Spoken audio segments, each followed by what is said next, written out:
My mother said your sister's family will always come first. You are always last. My father agreed. I answered, good to know. So I put myself first in my own life. Separate money, separate plans. Then a family emergency hit them. They expected me to pay, but what happened next? Left them frozen. My mother didn't even pause her carving knife when she said it. Your sister's family will always come first. You are always last. My father nodded as if it were weather, not a verdict. I didn't argue. I just said, good to know. That was the moment I stopped waiting for a place at their table. I pulled my money back, my time back, my plans back. Separate life, separate future. And just when the silence between us finally felt clean, the family emergency hit them harder than any of us expected. They came to my door together and they thought I would open it. But I grew up in a house where the walls carried a quiet ranking system. You could hear it in the way footsteps changed depending on who walked in or how conversations rose when entered and thinned out when I did. No one said it outright back then. They didn't have to. The hierarchy lived in the small things. When Leia turned 16, the whole driveway glowed. My parents had parked a new car under the streetlight, the paint catching every shimmer. They stood beside it, waiting with a camera. I watched from the upstairs window as they handed her the keys. My mother's voice sharp with pride. Your future is worth investing in, she said. 6 months later, on my 16th birthday, the kitchen light hummed over a small cake. No candles, no surprise waiting outside. Just my father sliding a simple card across the counter. We're proud of you, it said in printed letters. I smiled anyway. I knew the script. Leia got the spotlight. I got the quiet nod. College followed the same pattern. Leia received checks for tuition, for books, for the apartment near her campus. I got a lecture about responsibility and the satisfaction of earning my way. You're independent, my mother said as if it were a flaw I'd chosen. You manage fine. So, I did. I stocked shelves in the early morning, wrote code for small freelance projects at night, and saved every spare dollar for community college. During my last shift at the grocery store before fall semester, I remember looking at the break room fridge. Someone had taped a picture of their family vacation on it. Beaches, umbrellas, arms thrown over shoulders. It struck me Leia had albums full of those moments. I didn't have a single family photo after age 13 where I wasn't standing on the edge of the frame. Graduation day for my associate degree came and went. My parents were out of town that weekend for Leia's baby shower. I crossed the stage alone, my name echoing in a hall of strangers. Afterward, I called home. My mother answered between errands. That's wonderful, honey, she said. But Leia's contractions started early and were helping her organize the hospital bag. I'll call you later. She didn't. When I transferred to a 4-year university on a partial scholarship, they called it a nice little achievement. Leia's wedding, however, was the event of the decade. They walked through the reception hall like they'd built it themselves. I stood near the bar while relatives told me how lucky I was to have a sister with such a perfect life, as if her shine somehow reflected on me. It didn't. Not really. After I graduated with my engineering degree, after the long nights after choosing survival over sleep, more times than I could count, I waited to see if someone would notice. My mother congratulated me between pouring juice for Ila's toddler. My father asked if I had any prospects yet, while Noah talked loudly about refinancing their house. No one asked how I managed it alone. No one asked what I wanted next. By then, I had learned to stop expecting space to open for me. I carved out my own small, at first, a few investments, strict budgeting, a quiet apartment with dim morning light. My name wasn't on the wall of family photos, but it was finally on my own lease, my own plans, my own future. Looking back, I can see the pattern clearly. Every celebration, every crisis, every season, Leia centered me orbiting. That was the day somewhere between the car keys I never held and the cake I blew out alone. I learned my place in this family. The message came late on a Wednesday. A short line from my mother family meeting Sunday. Important, no context, no question if I was free. It felt like an appointment, not an invitation. When I walked into the living room that weekend, the air was tight with quiet panic. Papers were spread across the coffee table. Payments overdue. Notices printed statements with highlighted sections. Leia sat stiff, hands clasped. Noah avoided eye contact. My parents had pulled both recliners forward as if positioning themselves at the head of a negotiation. My mother didn't waste time. There's been a situation. She said your sister and Noah are facing some financial strain. Strain was an understatement. The mortgage was months behind. The kids' school tuition hadn't been paid. A legal issue my mother skimmed over it quickly had left Noah unable to work for now. Every number on the page pointed in the same direction: collapse. My father sighed, tapping the stack of bills. We've done the math. Your mother and I can cover part of it, but not all. Leia needs immediate help. I waited. I didn't speak. I didn't move. I wanted to see how long it would take. Not long at all. My mother leaned forward.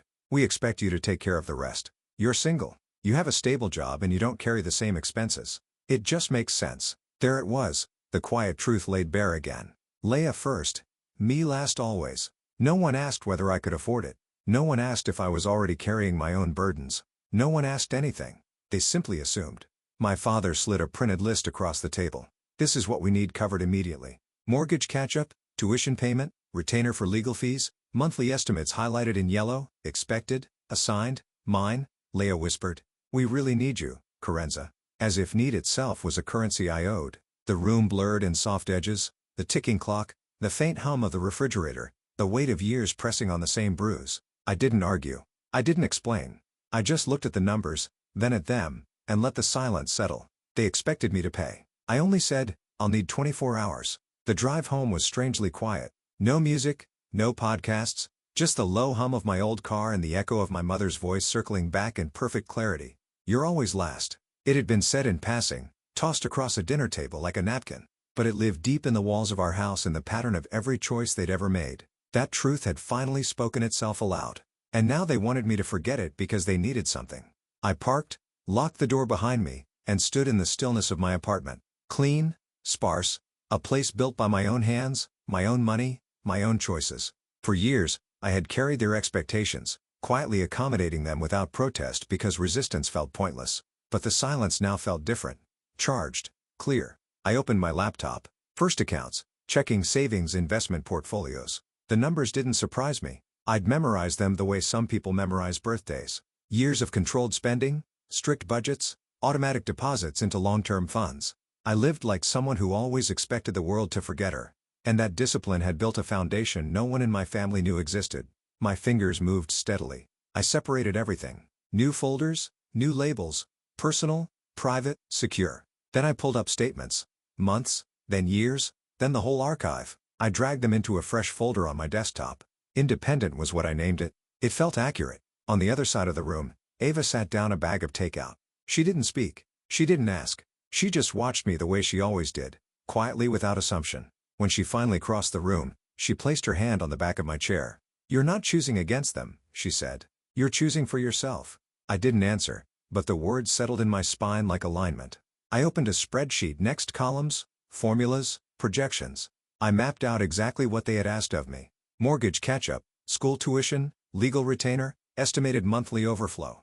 Numbers don't lie. And these numbers were not a request. They were a restructuring of my life to save someone else's. For years, they dressed it as love, responsibility, family duty. But I had been paying full price for a place I was never allowed to sit.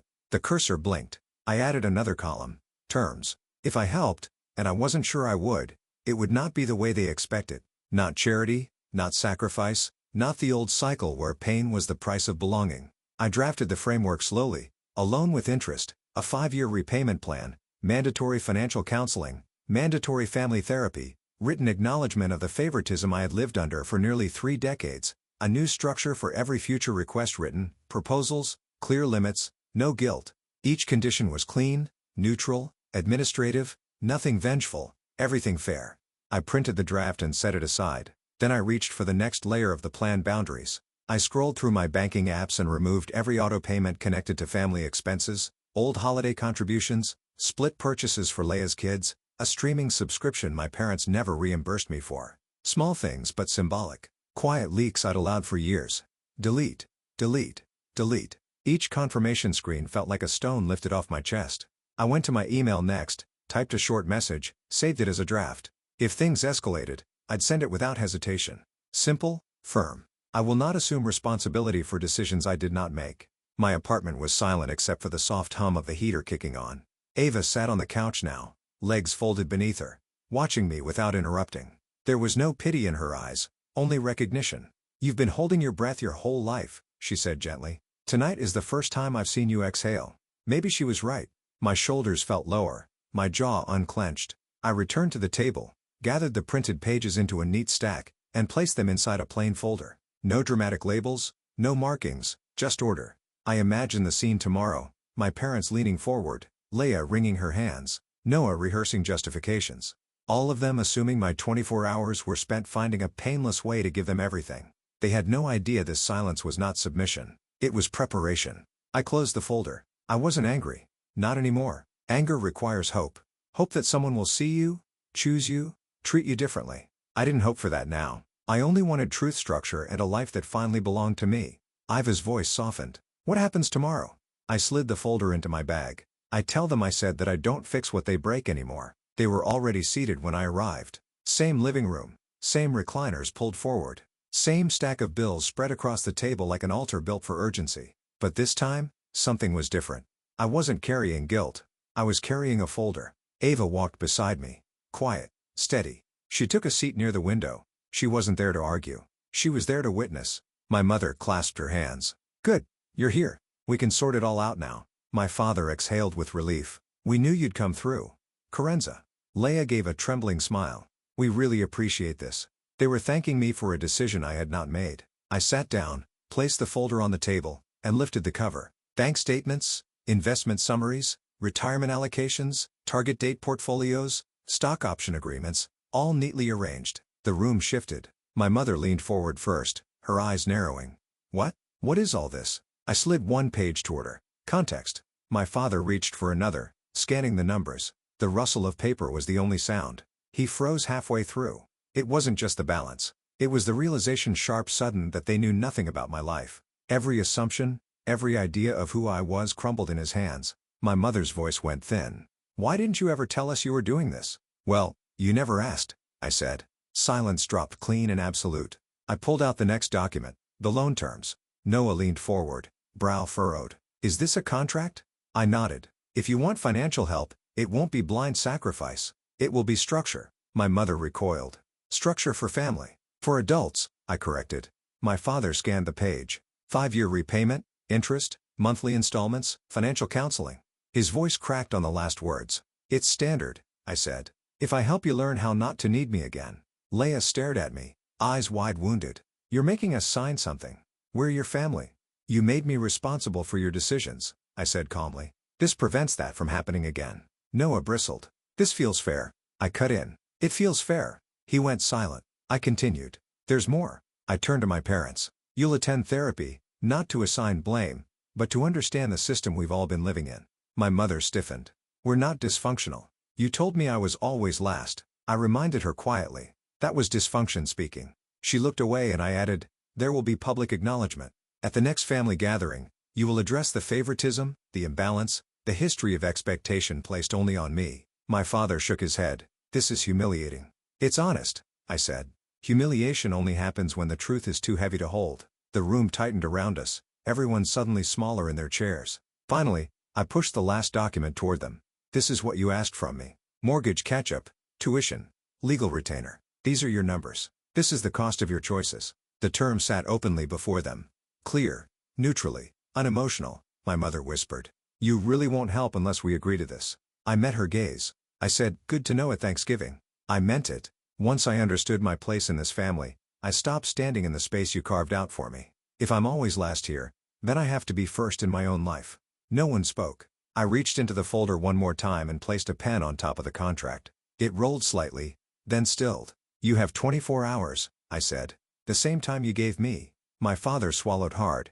And if we say no, I stood lifting my bag. Ava rose beside me. Then I said, you handle your own emergencies just like I learned to handle mine.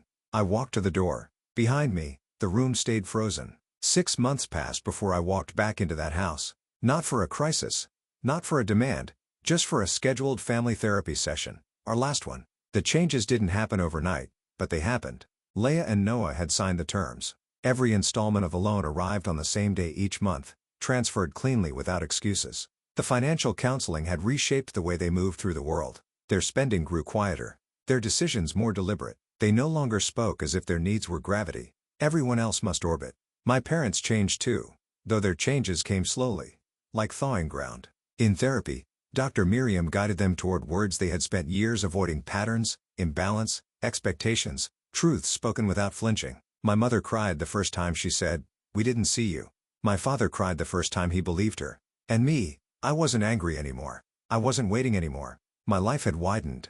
I'd moved into a brighter apartment in the city, one with tall windows, where the mornings felt like a beginning instead of a negotiation. My desk held only what mattered: my laptop, a mug, and a small plant Ava bought because she said every new chapter needed something living. We spent slow Sundays exploring neighborhoods, stopping for coffee, speaking about futures without measuring them against anyone else's needs. She never asked me to shrink. I never expected her to rescue.